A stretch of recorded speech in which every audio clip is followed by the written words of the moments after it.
Frankenstein, Chapter 17. The being finished speaking, and fixed his look upon me in the expectation of a reply.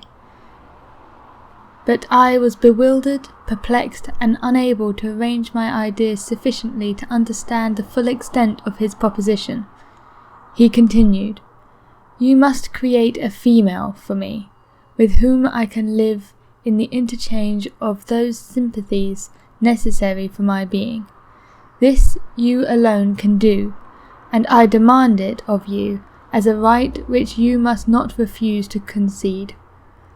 The latter part of his tale had kindled anew in me the anger that had died away while he narrated his peaceful life among the cottagers, and as he said this I could no longer suppress the rage that burned within me. "I do refuse it," I replied, "and no torture shall extort a consent from me.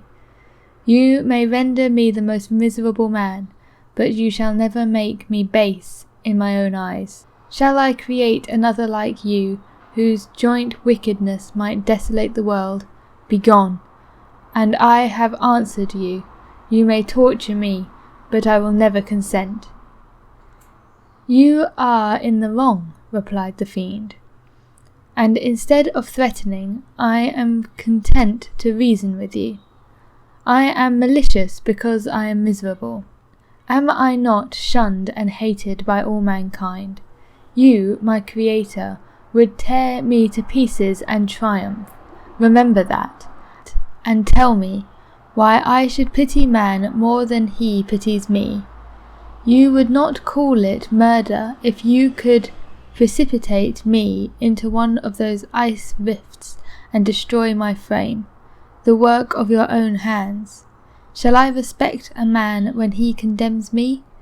Let him live with me in the interchanges of kindness, and instead of injury I would bestow every benefit upon him with tears of gratitude at his acceptance. But that cannot be. The human senses are insurmountable barriers to our union, yet mine shall not be the submission of abject slavery.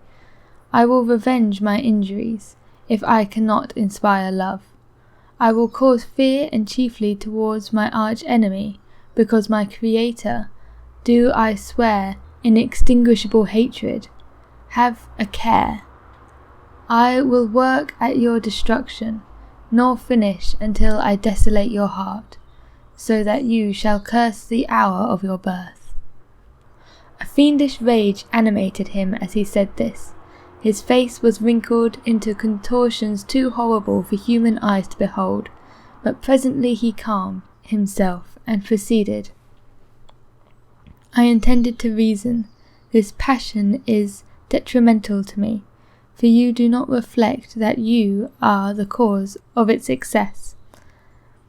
If any being felt emotion of benevolence towards me, I should return them 100 and 100-fold. For that one creature's sake, I would make peace with the whole kind.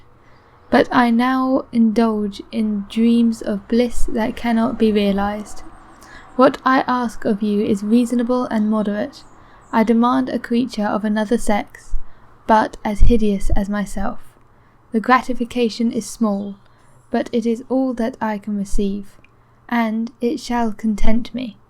It is true, we shall be monsters, cut off from all the world, but on that account we shall be more attracted to one another. Our lives will not be happy, but they will be harmless and free from misery, I now feel. O my Creator, make me happy. Let me feel gratitude towards you for one benefit. Let me see that I excite the sympathy of some existing thing. Do not deny me my request." I was moved. I shuddered when I thought of the possible consequences of my consent, but I felt that there was some justice in his argument. His tale and the feelings he now expressed proved him to be a creature of fine sensations, and did I not as his maker owe him all the portions of happiness that it was in my power to bestow? He saw my change of feeling, and continued, You propose, I replied, to fly from the habitations of man, to dwell in those wilds where the beasts of the field will be your only companions. How can you, who long for the love and sympathy of man, persevere in this exile? You will return again and seek their kindness, and you will meet their detestations. Your evil passions will be renewed, and you will then have a companion to aid in the task of destruction. This may not be.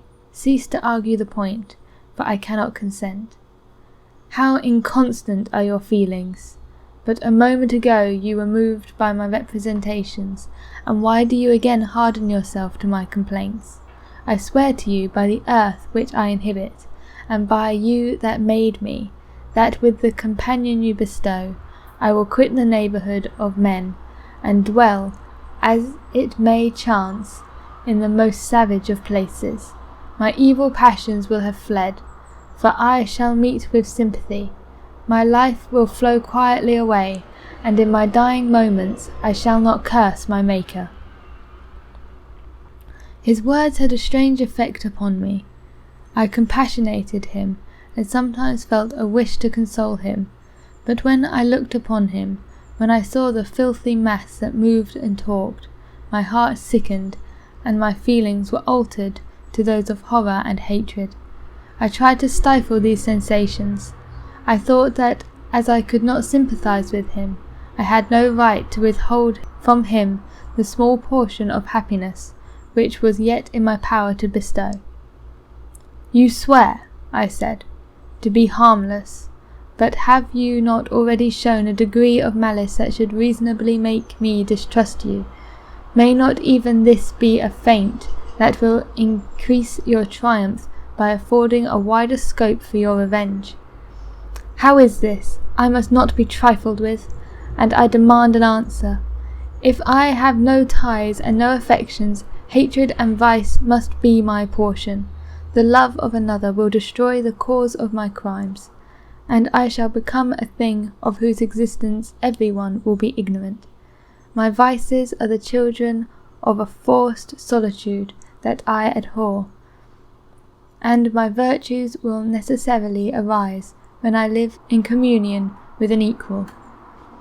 I shall feel the affections of a sensitive being and become linked to the chain of existence and events from which I am now excluded. I paused some time to reflect on all he had related, and the various arguments which he had employed. I thought of the promise of virtues which he had displayed on the opening of his existence, and the subsequent blight of all kindly feelings by the loathing and scorn which his protectors had manifested towards him. His power and threats were not omitted in my calculations. A creature who could exist in the ice caves of glaciers and hide himself from pursuit among the ridges of inaccessible precipices was a being possessing faculties it would be vain to cope with.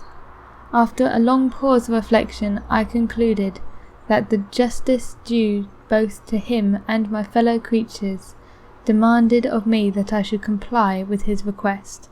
Turning to him, therefore, I said, I consent to your demand, on your solemn oath to quit Europe for ever, and every other place in the neighbourhood of man, as soon as I shall deliver into your hands a female who will accompany you in your exile. I swear, he cried, by the sun and by the blue sky of heaven, and by the fire of love that burns in my heart, that if you grant my prayer, whilst they exist, you shall never behold me again. Depart to your home and commence your labours. I shall watch their progress with unutterable anxiety, and fear not but that when you are ready I shall appear. Saying this, he suddenly quitted me, fearful, perhaps, of any change in my sentiments. I saw him descend the mountain with greater speed than the flight of an eagle, and quickly lost among the undulations of the sea of ice. His tale had occupied the whole day, and the sun was upon the verge of the horizon when he departed. I knew that I ought to hasten my descent towards the valley, as I should soon be encompassed in darkness, but my heart was heavy and my steps slow.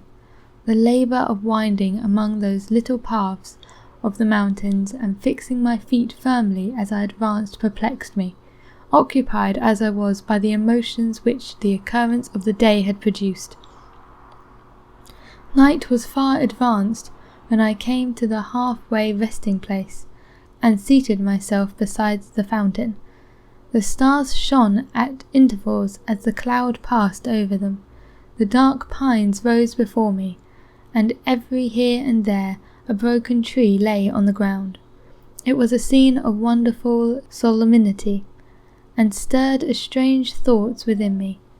I wept bitterly, and clasping my hands in agony I exclaimed, "O stars and clouds and winds, ye are all about to mock me.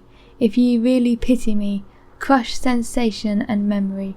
Let me become as naught. But if not, depart and leave me in darkness." These were wild and miserable thoughts, but I cannot describe to you how the eternal twinkling of the stars waited upon me, and how I listened to every blast of wind as if it were a dull, ugly siroc on its way to consume me. Morning dawned before I arrived at the village of Chamonix. I took no rest, but returned immediately to Geneva. Even in my own heart I could give no expression to my sensations. They weighed on me with a mountain's weight, and their excess destroyed my agony beneath them. Thus I returned home, and entered the house, presented myself to the family. My haggard and wild appearance awoke intense alarm, but I answered no question. Scarcely did I speak. I felt as if I were placed under a ban, as if I had no right to claim their sympathies, as if never more mighty I enjoyed companionship with them. Yet even thus I loved them to adoration, and to save them I resolved to dedicate myself to my most abhorred task. The prospect of such an occupation made every other circumstance of existence pass before me like a dream, and that thought only had to me the reality of life.